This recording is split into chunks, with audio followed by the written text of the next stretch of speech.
everyone, today we're going to do a curriculum evaluation between the New South Wales Visual Arts curriculum and the Victorian Visual Arts curriculum. We're going to look at their rationale, aims, objectives of both curriculums and expand into their content, structure, conceptual, theoretical underpinnings and approaches to pedagogy and assessment. Throughout this presentation you'll notice that the New South Wales Visual Arts curriculum is colour-coded pink, whilst the Victorian Visual Arts curriculum is colour-coded blue. Now, so we're going to look first of all into the rationale, which is a set of reasons or a logic basis for a course of action or belief. So when we look at the visual arts curriculum rationale, it states that visual art in New South Wales, they value the development of intellectual and practical autonomy, reflective action, critical judgment and understanding of art making and critical and historical studies. It provides opportunities for students to develop personal interest, motivation, active learners, responsibility, and encourage students to become informed, interested, and active citizens. The curriculum focuses on exploring various forms of media, contemporary and historical studies, and visual worlds as well. It engages students in ICT, which is Information Communication Technology, and it builds on their practical and critical skills from investigating into the conceptual framework and the frames. Now let's take a look at the rationale for the Victorian Visual Arts curriculum. Their rationale states that students will create artworks that communicate, challenge, express their ideas, and explore the ideas of their world and the worlds around them, and express meanings associated with personal views, intrinsic and extrinsic views as well. And that visual arts assist students to develop perceptual and conceptual understandings, critical reasoning, and practical skills. It engages students in a journey of discovery, experimentation, and problem solving, and allows students to become confident and proficient in achieving their personal visual, aesthetic, appreciating, and valuing that of others. Learning about art and the role of artists in society, history, theories, and practices, as well as drawing the relationship between the viewer, the artwork, and the audience. Visual art supports students to view their world through various lenses and contexts, and to make critical judgments.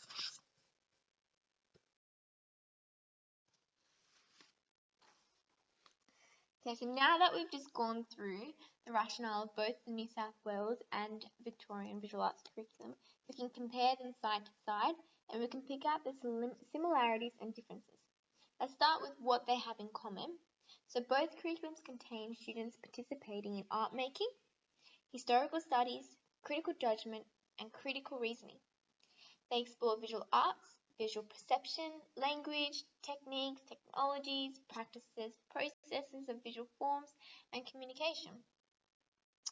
Students will also express meaning associated with their personal views, intrinsic and extrinsic worlds, through their art making, and they investigate interpretive achievements and, of course, creativity. So the main difference, though, between the two is that the New South Wales curriculum rationale focuses towards developing students' intellectual outcomes, personal interests, motivation, conceptual, practical, and critical skills, and, of course, ICT as well. It aims on creating responsible and active citizens. And it really does highlight, though, that the students will explore the art world through the conceptual framework and the frames in detail to meet the syllabus learning outcomes. Whereas the Victorian Visual Art curriculum rationale addresses the logic basis for the course to engage students in a journey of discovery, experimentation, problem solving, and to develop their understanding of world and cultures and their responsibility again as global citizens. Students will learn to view the world through various lenses and contexts in order to create proficient personal visual aesthetics and understand and value the relationships between artworks of their own and others and their audiences as well.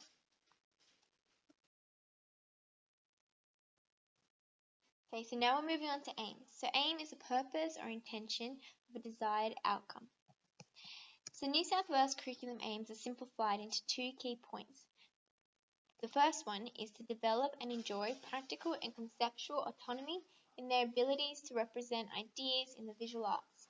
Now, the second point is to understand the value and the different beliefs that affect meaning and significance.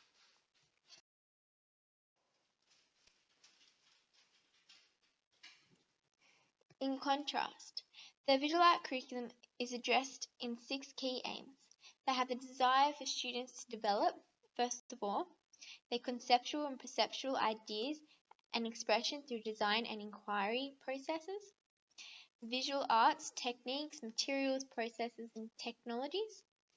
Third one is critical and creative thinking using visual art languages, theories, practices to apply aesthetic judgment. The fourth point is to respect for acknowledgement of the diverse roles, innovations, traditions, histories, cultures.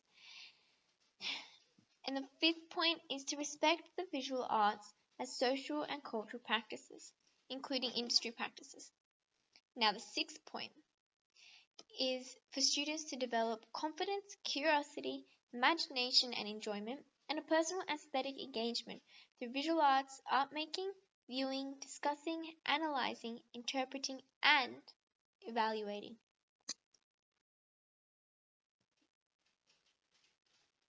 When comparing the aims of both the New South Wales and Victorian visual art curriculum, we can see that they both have addressed their aims differently. The New South Wales focus is primarily on developing the students' theoretical and practical underpinnings, whereas the Victorian visual art curriculum aims are directed towards developing the students' creative thinking and expression through aesthetics and their understanding and respect for the diverse roles, cultures, and practices of those in the art world. So moving on to objectives. Objectives are often referred to as goals. They're similar to aims, however slightly different, as objectives tend to have a direct focus. But before I start this section of evaluation, I would like to make it clear that the Victorian objectives are not clearly outlined within the curriculum. This could possibly be why their aims are in more detail than the New South Wales visual art curriculum aims. However, we can make the assumption that the achievement standards could be seen as the objectives of the Victorian curriculum.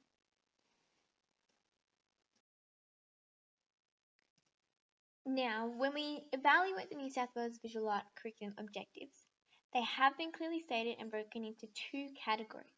The first category is knowledge, understanding, and skills, and the second category is value and attitudes. So for anyone who is evaluating and comparing the 2 curriculums, much like how we are today, the assumption can be drawn from this that the New South Wales curriculum has a stronger outline of the requirements and objectives in comparison to the Victorian visual art curriculum. This could possibly suggest that the New South Wales curriculum holds a stronger base and supportive structure for the New South Wales visual art teachers. Alright, so now we're going to have a look at content. So the New South Wales visual art curriculum content is well structured and designed in order to cater for the teacher's needs to advise them of the best possible structure that will assist them in meeting the students' learning outcomes. The content is divided into stages. Right now we're focusing on stage 4, which is years 7 and 8, and stage 5, which is years 9 and 10. So stage 4 is a mandatory course of 100 hours that encompasses the foundation for learning in visual arts, and the stage 4 course consists of 50% art making time, 30% critical and historical interpretation and explanations of art, and 20% any aspects of interest to the students. The stage 5 content has been similarly structured, however there are some differences. Stage 5 Visual Arts in New South Wales is an elective course, which consists of 100 to 200 hours, and the course is structured so that teachers can address 40% of art making time, 40% of critical and historical interpretations and explanations of art, and 20% of any aspect of interest to the students. The content outlined within the Victorian Visual Art curriculum approaches the course in a different manner. Rather than stating what the course must consist of structurally, it discusses the teaching content for each stage.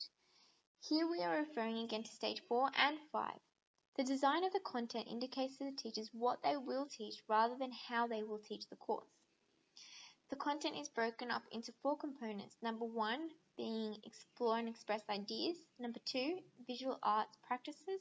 Number 3, present and perform. And number 4, respond and interpret. Similarly, the stage 5 contents is also categorized under the same components. However, their objectives do vary. Before we move on to content, we are just going to have a look at the similarities and differences between the New South Wales Visual Art Curriculum and the Victorian Visual Art Curriculum in a Venn diagram representation.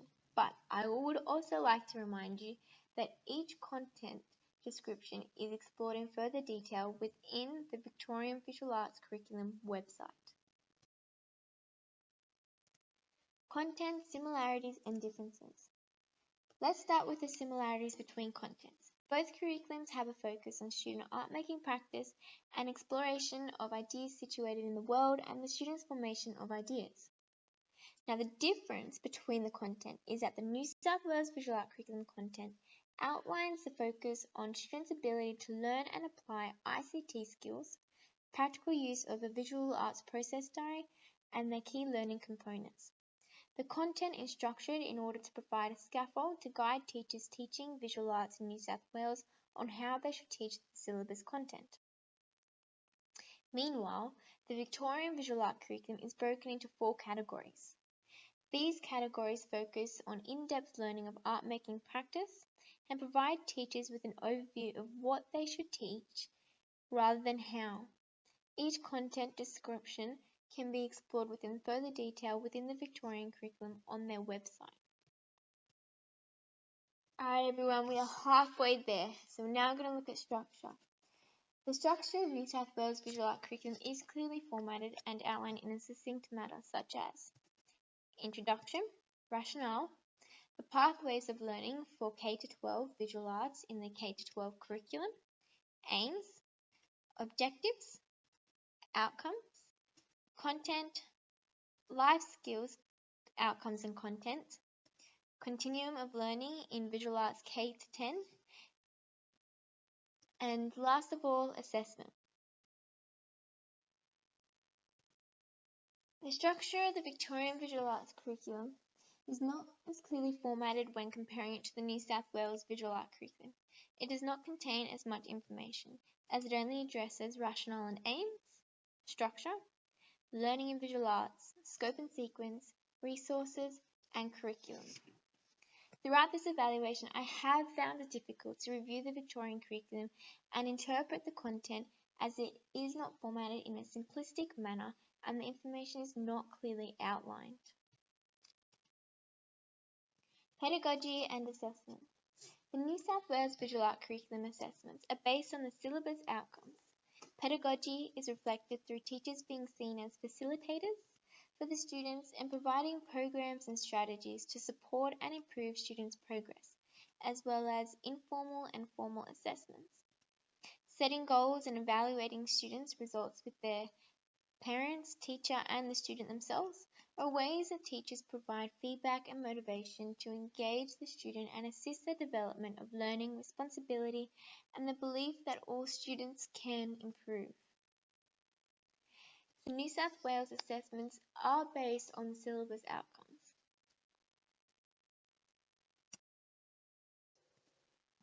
Approaches to pedagogy and assessment in the Victorian Visual Arts curriculum. Their approach to pedagogy is that thinking is the centre of learning.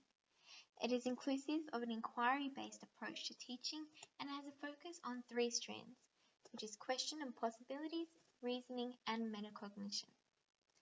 It directs self-reflection and builds the student's self-awareness, using critical and creative thinking. The Victorian Visual Arts curriculum assessments are based on the achievement standards that are outlined within the curriculum. Conceptual and theoretical underpinnings. Now, this component of the evaluation required thorough interpretation of the curriculums in order to identify where the curriculum has come from. Is there any discourse underpinning it? and what theories have been reflected within the curriculum. When analysing the New South Wales Visual Arts curriculum, I have interpreted the curriculum to contain a humanist approach to teaching visual arts in New South Wales. The curriculum is reflective of Carl Rogers' humanistic approach as it contains non-directive teaching styles, teachers are a facilitator, guiding students and nurturing their learning needs. This also contains components of Vygotsky's social constructivism theory and the application of language as a mental tool in order to assist and improve the zone of proximal development of a student. This can be drawn from the curriculum, as the aims state that the value of teachers, students, and parents communicating together and reflecting on the education of a student is highly valuable. It also suggests that the ideal teacher is a facilitator for the student's learning. This is evident throughout the life skills programs and throughout processes of creating goals and reflection. This support enables learners to complete a task successfully and more independently by adjusting and assisting to fit the learner's current level of performance.